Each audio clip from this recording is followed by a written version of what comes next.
Hello, and welcome to my film about me and my relationships with imaginary football players in Football Manager. However, stop. I need to tell you some things before you keep watching. Right, number one, Football Manager might sound like a barrel of laughs, however, objectively, is pretty boring. You don't play football. You, at best, watch football. You deal with more things like emails and fitness regimes and, formations. Maybe even chatting to the players. Maybe even crunching numbers. This is what we're talking about here. Number two, whilst there can be real players in Football Manager, the players I'm going to be talking about today are not real. They are beyond the timeline of real players. Basically, the real players get so old they start to retire, and the game creates players for you, unique to me. So these players, I'm the only person who has these players.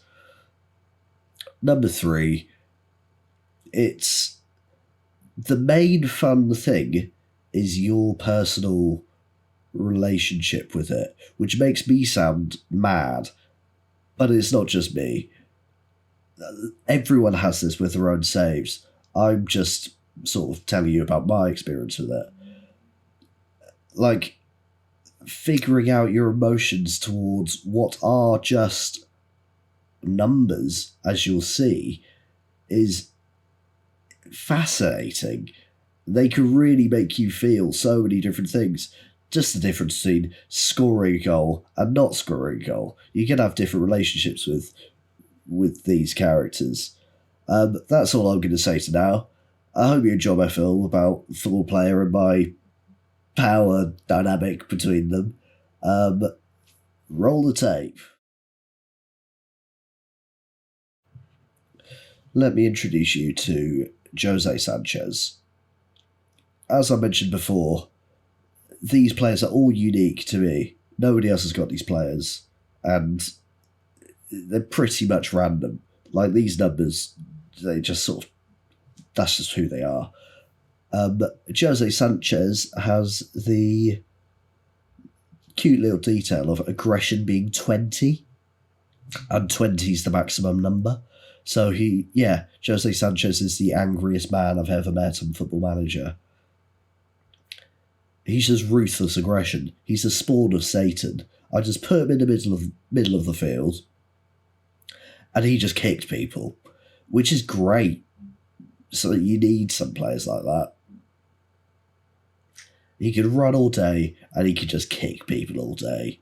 And you know what? It was pretty fun. It was pretty fun to have a player like that who was just evil, and he just smashed people. Me and Jose Sanchez, it was great.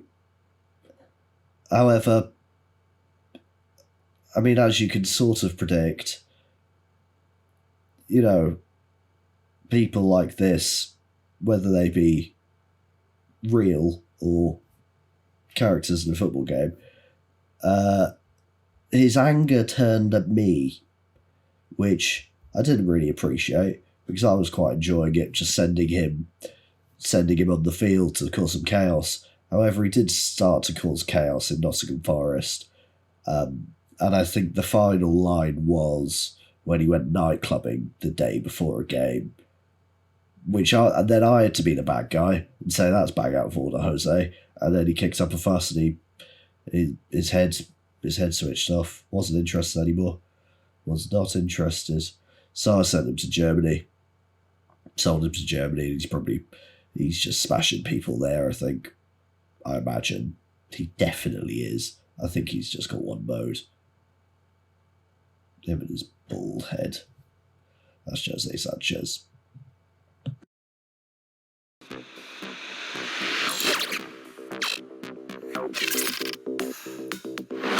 I can do better than that.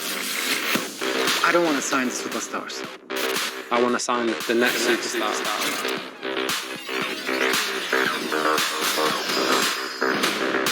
I'm not just picking my tactics. I'm building something that no one's ever seen before.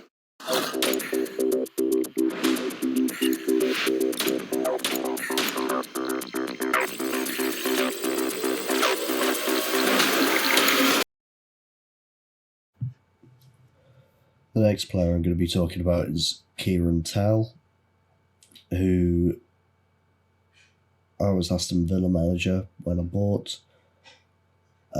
I might even talk about Kieran Tell in the present tense because this is my sort of still active save. So me and Kieran are still, keeping up with each other. He's still following my guidance.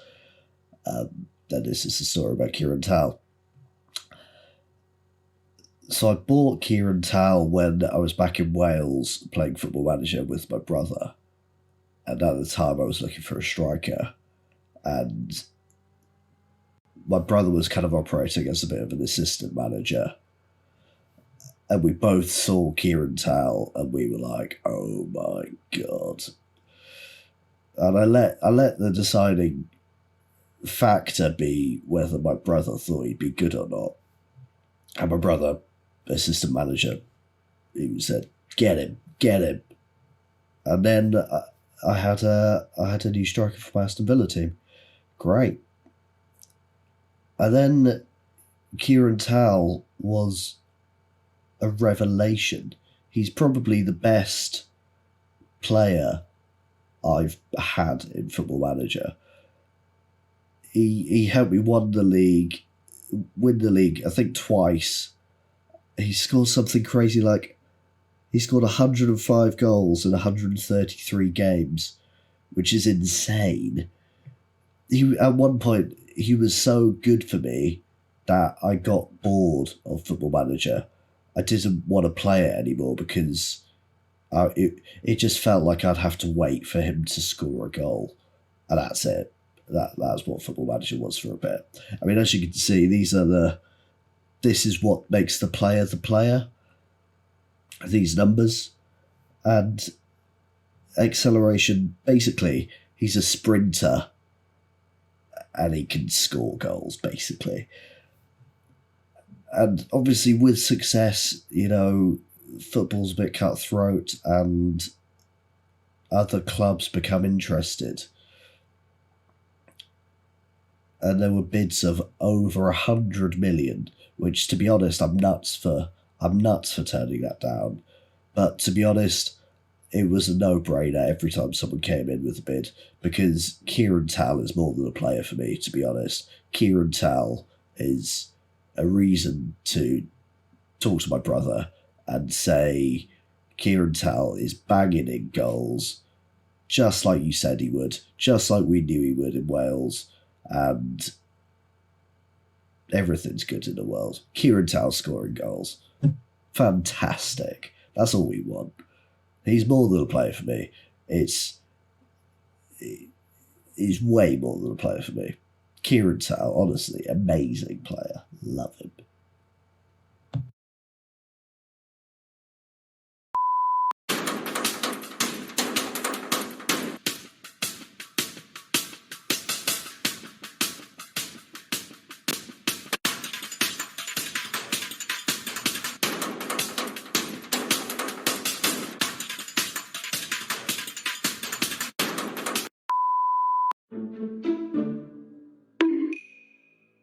You stupid.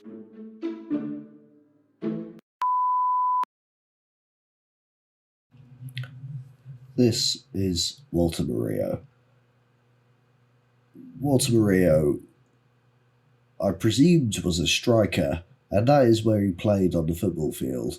However, I've never seen any real evidence, convincing evidence, that he is a striker, because he didn't want to score goals. He was more than happy just playing beautiful, looping passes. I was just like, oh, yes, great, wow. However, you should have just shot. You should have just scored a goal, please. He just wanted to do fancy flicks. I mean, it was quite impressive. It's quite impressive what he could do with a football. However, I really would have loved it if he just kind of knuckled down. sharpened his blade and just scored a goal. Just score goals. That's all you're there for. We can get over.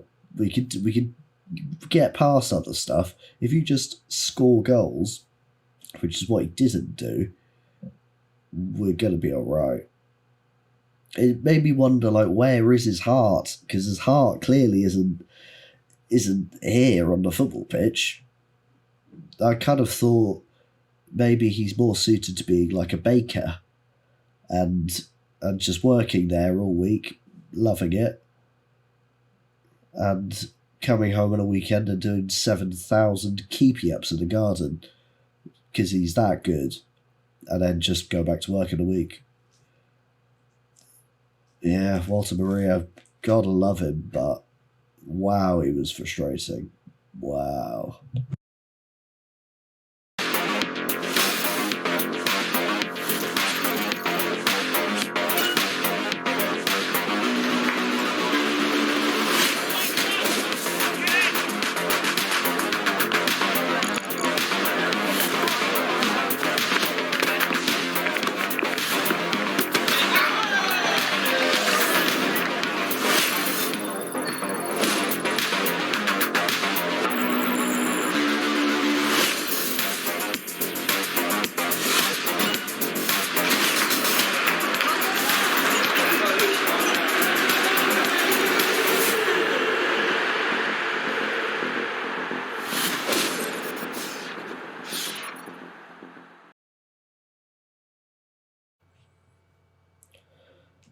Right, this is Kevin Cutler.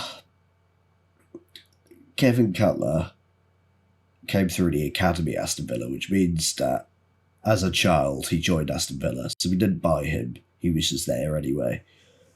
And he came through the academy. He always had potential. We always knew he could be an option in the first team.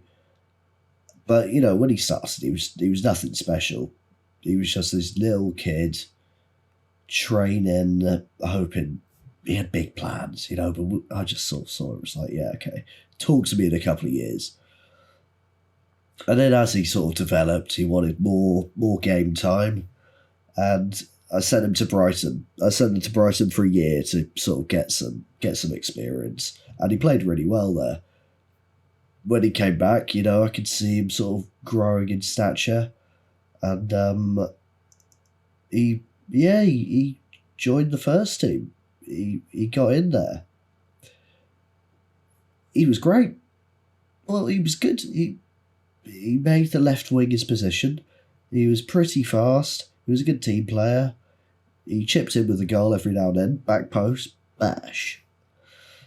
And yeah, he was good. He was a good tool to have.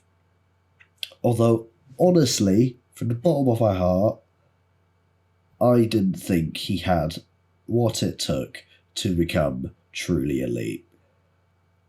I just couldn't see it. He just didn't take over games. He just was an all-rounder, He was just 7 out of 10. 8 out of 10, best. Never 10 out of 10.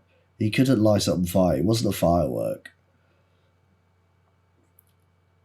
And I think in the end it was to his detriment that he came through the academy, because if I'd bought a player like this, then I probably would have had more expectations or more thoughts of value about him because he actually cost money. But when I saw him, it wasn't the player that, as you can see, he made 130 appearances and he's made 14 appearances for the England team, scoring a couple of goals.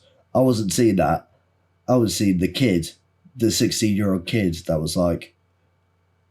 that came through the academy. Sometimes you just can't get that out of your head. You're just like, oh, you're just a little upstart, and you haven't got it. So Chelsea offered 90 million for him, and I said yes. And he's been pretty good for them. And he scored against me. He scored for Chelsea against me, and Chelsea's a team that I actually support. And I just sort of think, am I proud of you? Or am I just really stupid? Yeah. Yeah, mixed one with Kevin Cutler. Mixed thoughts.